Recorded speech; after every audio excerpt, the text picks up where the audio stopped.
fellas. Hey, this is Vu, and today I'm going to be talking about aggressive hut on Nuke. This is going to tie in pretty significantly to my video a few days ago on winning mentality in matchmake, or rather, playing aggressive to carry your team to win games. So, on Nuke, there is no mid. Normally I would play mid because that's the point on the map that has the most effect on both bomb sites on most maps. However, because Nuke doesn't have that, I like to play hut, as it's the only spot other than Squeaky where you can effectively stop them from rushing and immediately planting. Outer or ramp both don't have a bomb site there, so it's much easier to rotate to stop them from planting the bomb if they take outer or ramp. Whereas if they take upper, they're instantly going to plant, and you're in a bad spot if you're playing outer or you're playing ramp. So I prefer to play hut. Now, the best spot in terms of rotates to spot any position where the terrorists might go is going to be pushed up in hut. If you're in dark spot, you can quickly rotate to flank radio, you can quickly rotate to flank outer, or you can still fall back and go through vents to get to either bomb site. It's very, very strong. So my opinion is that you should always try to be playing aggressive in hut. Not only that, but because you're playing in matchmake, specifically solo queue, I don't recommend this setup in matches or in scrims unless you're very, very confident or you've done this for a long time, as teams are going to be very coordinated. But one of the things you're going to find in matchmake is that people solo try to stop you.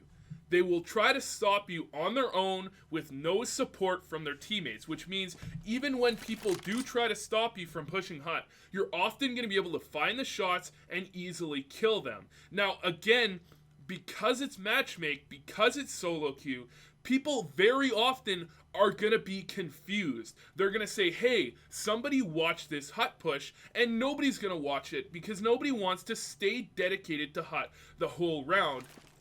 And because you have all the time in the world, you can simply push whenever you feel like you can catch someone in the back. So actually, one of the most common things that you're going to find from playing hut is you're going to peek out, find a kill on someone in this area here between this wall and radio, and then simply fall right back, and you've put your team in a 5v4 situation, and you can easily win the round from there. Now, the other common scenario, of course, is you're going to come into hut late, hear them hitting ramp or hear them hitting outer, and you're going to be able to quickly rotate.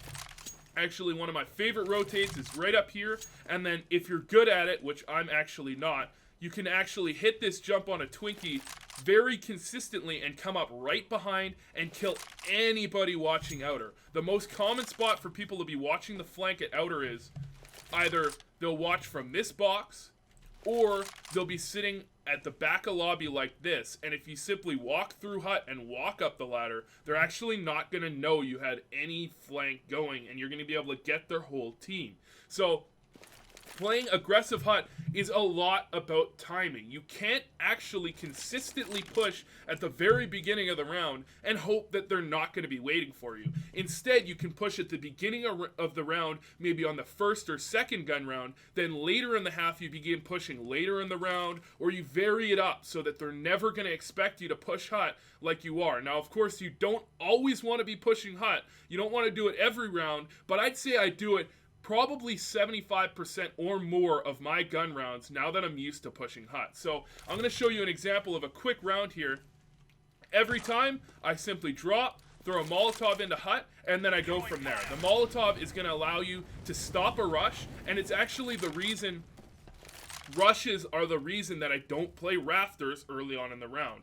If they're coming out Squeaky and hut, and you have a Molotov in hut, you still have to worry about people coming out hut, and you're actually at a very big disadvantage to people coming out Squeaky. You're in the middle of the open, whereas if you play behind silo and you drop early, you can shoot people coming out hut, move over, shoot people coming out Squeaky, and then move right back, where you're always protected from one side if you want to be. Shoot people out Squeaky, move over, shoot people coming out hut. Only one side of the map can shoot at you at any given time. So I always like to play behind silo because it's stronger than playing in rafters, as you're not going to be in the middle of the open. Now, I'm going to show you an example round from a demo I have, and I'm going to link in the description. I'm going to do a bit of a demo review on me playing aggressive hut on CT side and just exactly how it works. I don't want to flood this video, so I'm not going to put it in this video. I'll simply put it in the description as an unlisted video on my channel, and I hope you can try and actually utilize this setup